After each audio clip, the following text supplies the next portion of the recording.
Je vais vous parler des restaurants.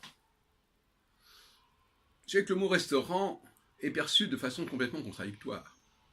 Il y a les restaurants qui sont réservés à une élite, et puis il y a les restaurants du cœur, ils s'appellent aussi des restaurants, ou des restaurants solidaires ou sociaux, enfin peu importe, qui sont réservés à des gens qui ont une certaine précarité. C'est toute l'ambiguïté du mot restaurant.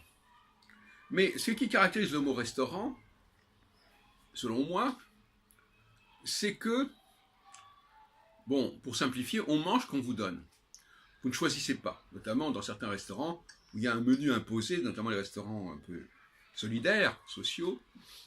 Les gens, on leur sert ceci, on leur sert un truc. Bon, en tout cas, ils n'ont pas tellement le choix. Ils ne font pas une démarche d'achat, de sélection, en disant, de produits, en disant aujourd'hui je vais manger ceci ou cela. Le menu, il est imposé. Bon, ce n'est pas évidemment le cas lorsque on monte en grade dans les restaurants, hein, mais globalement, c'est quand même la même problématique. C'est-à-dire que l'on n'a pas préparé soi-même la nourriture, on n'a pas fait la démarche de se nourrir avec tout ce qui est en amont dans le choix de la nourriture, d'aller chercher la nourriture, d'aller la choisir, d'aller la préparer, etc.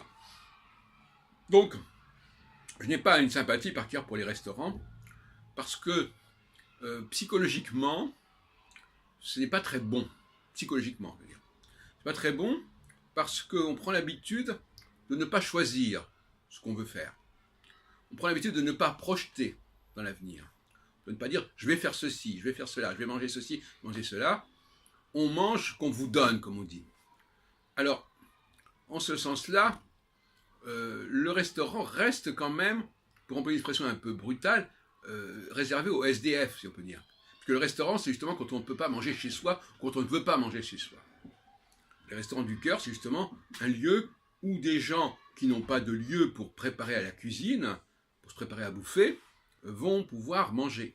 Donc finalement, le restaurant, c'est une sorte d'hospice, finalement, quelque part. Même si ça a pris des lettres de noblesse, etc., à l'origine, moi je pense qu'à l'origine, le restaurant, c'était fait pour les pauvres, ça se rentrait dans le cadre de la charité. Des charités, comme on disait à l'époque. C'est-à-dire des lieux comme ça, d'accueil. Et c'est ça le vrai sens du mot restaurant, en fait, à mon avis. Après, comme j'ai dit, ça prend une autre dimension, on va au restaurant, etc.